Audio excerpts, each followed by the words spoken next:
Well, hello everybody. It's been 2 or 3 days since I did a video. Just of course, life gets in the way, and then I think I had mentioned on a previous video that I had suffered a heart attack about a year ago, and who would have thought, Mr. Bulletproof, da da da da, healthy guy. 90 and a 90%, 90 and a 95% blockage in my couple of my arteries, and they put a stent in there and they set me on my way and good to go. And I've had no ill effects from that whatsoever. I was Concord, New Hampshire Hospital, the cardiac wing. They were spectacular. If you're gonna have a heart attack, go to Concord Hospital. Okay, I'll tell you, they were all over me like a cheap suit. So, but anyway, so let's see. This past Sunday, I met a bunch of guys to do to map out another route for a cystic fibrosis ride that's coming up. It's called the Classic. And I met everybody there at 9 o'clock on Sunday morning, and I got there and I'm thinking, geez, everybody's on enduro bikes, EXC 250s, YZ 250s, YZFs, that kind of stuff. And I'm on my Cove, which is, it's not a small, big bike, but it's not a small bike either. And I'm thinking, okay, so I talked to everybody, and they said, oh, well, it's pretty good. We considered a 3 out of a 7. And I said, okay, I'll give it a go. Well, a quarter of a mile into the track, I knew I was in trouble. It was, I should have been on my EXC 250, and even then I would have been working hard. It was steep downhills, running water, down trees, and of course I had mentioned to a couple of the guys that this was not an adventure bike route. It can be done, people can bring them down through that kind of stuff, but that's not what 90% of the people on adventure bikes want to do these days. So it was, I think, going to be about a 90 some odd mile loop, and about 30, I think it was 31 miles in, my heart's pumping out of my chest. I had gone down a couple of times. We had gone through, it must have been a beaver dam or something like that on the trail that, it was 3.5. It was right to the bottom of my seat on my Cove, which is a tall bike. And up and down hills. My heart was pumping more so than it ever has since I had the heart attack. And so I kind of, everybody pulled aside, and I kind of gave them my what's for as far as this is ridiculous. And I says, I'm pulling out, it's a matter of live to ride another day type of thing. And off I went. And that being said, I get home, I don't know, probably 11:30, 12 o'clock in the afternoon.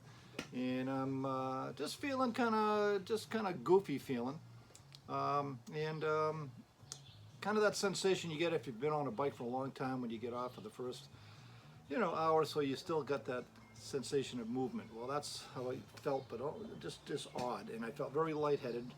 And then it started getting worse, and I started getting a sensation in my upper body that was very similar to what I had when I had the heart attack, but not as severe. But it kept going on, and by, I don't know, 6 or 7 o'clock that night, I started getting kind of scared. And so I jumped in my car and I drove to the hospital. There was none of my people around. Everybody was on their way, for vacations, that kind of stuff. So I had no close people to drive me. So it is what it is. And I get there and I check in, and of course they put me through the whole thing. They kept me overnight, stress test, the whole thing.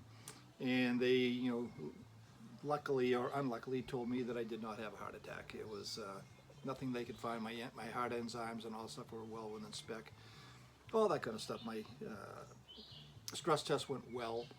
And so I'm happy about that, but at the same time, I don't know why they couldn't tell me why I was having those symptoms. And it kind of scared me a little bit. But anyway, so they released me, and I've been out. I just had last day or so, I've just been taking it easy. I've been out in the garage, that kind of stuff. So that being said, I just figured I'd tell you that story. I'm still alive and kicking, and but I'm out here. I had got my tire in. This is a EO7 Enduro Trail from Midas, or Mitas. So I'm going to pop that on the 1190. I actually went down the shop and used their tire machine, which, you know, I'm sure I could film in there, but it's their shop, so I'm not going to film in there. And it's all mounted up, and now I'm just going to pop it on the bike, so I figured I'll just put the camera next to the bike, and you can see me popping on there for what it's worth. Yeah, that's it. It's actually a very nice Friday. Tomorrow is going to be a big deluge again. Saturday, typical 12 weeks in a row that it's rained on Saturday, sorry. And Sunday is supposed to be a little bit better. We're going to see, because I'm supposed to pre-run a track for the adventure bike thing again, and it's but it's an easy route. But I've been on part of it. It's mostly dirt roads and stuff. So anyway, that being said, I'm going to move the camera around. It's going to jostle around. I'm not going to sit there and go all over the place with the camera while I'm doing it, but you can see what I'm doing, and that'll be it. And so let's see if I can have you see. I guess that'll do. But anyway, that being said, I'm putting my old man glasses on, and you're going to see again that I'm in Freedom Cycle regalia, and that is because, sadly enough, all the clothes that I own, other work clothes, are Freedom Cycle stuff, because I worked there for so long, and so that's what I wear when I'm in my garage. That's why I always look like I'm going to work at Freedom Cycle. These, of course, are your Cush Drive. They just slide in so that it smooths out the operation of the motorcycle when you're on and off throttle. But they call it a Cush Drive. I'm going to pop that on there. I put new wheel bearings in the when I was at the shop, because they were one side had just had a little, just starting to get that notchy feeling, and so I took that out of there. This one here I had already checked. It felt great. So there's actually 3 in a KTM. Well, 1190 anyway. I don't know, but I think the 790 is the same way. So these, you always, before you take your rear tire off, you always pull your ABS sensor out of there, because when you're putting the wheel back in, it'll grab it and snap it off, and it's going to cost you, I don't know, probably $100 for another sensor, because it goes all the way up into the wiring harness. So that is why that's hanging like that. We'll keep that out of the way. There's a little notch here, which I'm not going to spin the camera around, that when you get the wheel in there on the brake stay, it'll drop into that and actually hold it in place, which is really cool. It's pretty smart for KTM. So you give me 1 second. I'm going to get out of frame. I'm going to get a pair of gloves, because that way I don't get scummy hands.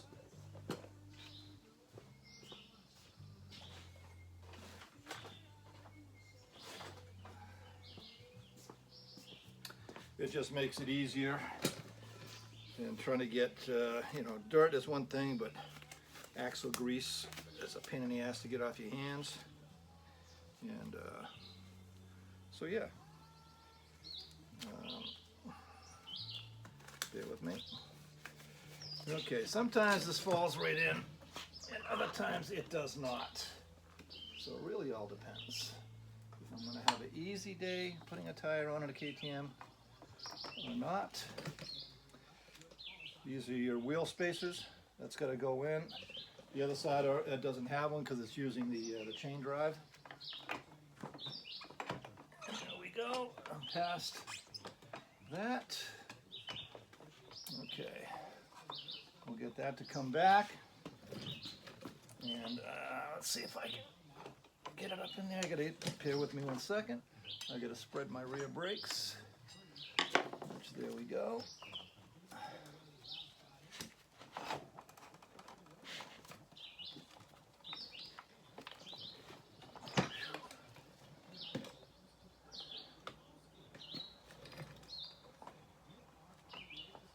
That in there.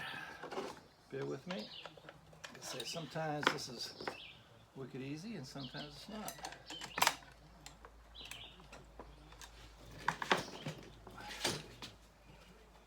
Okay.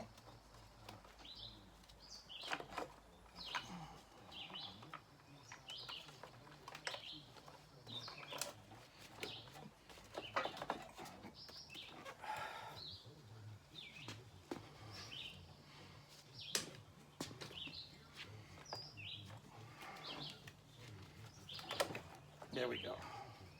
So now see it's sitting. It's a pain in the ass. It's a heavy wheel too. And I'm an old guy.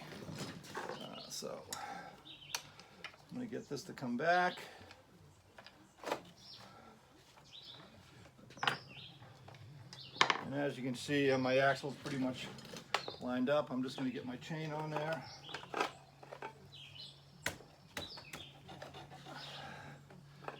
And again, it's a pain in the butt. I need rear brake pads that I can see.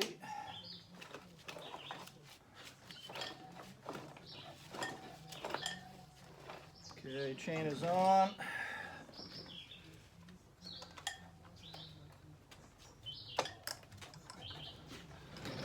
And that's fairly lined up.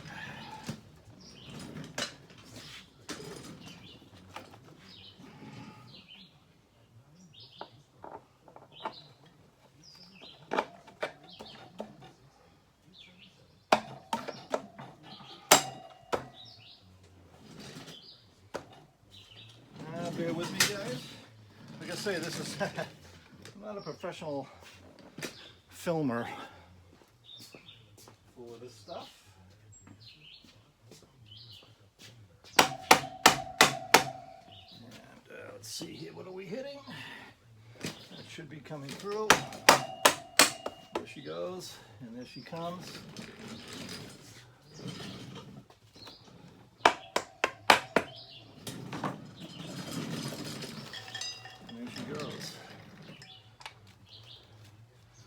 Then this is a wheel spacer.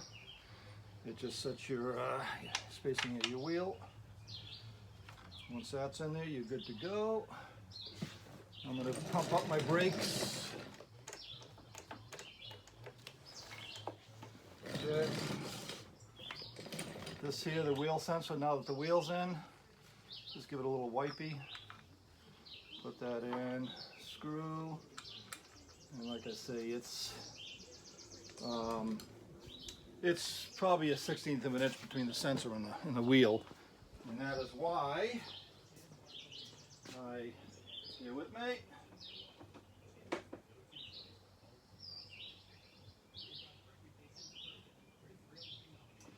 I'm just getting some anti-seize for the thing. I'm going to put the rest of it on here. This is for the wheel sensor.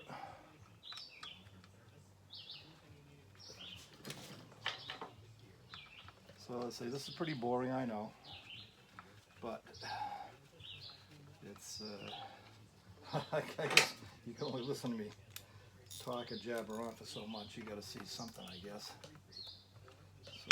So we're good there. And basically, I'm putting this screwdriver through the chain. So what it does, by putting it through the chain, it pulls the wheel back against the adjustment blocks. And when I tighten it up, it's good to go.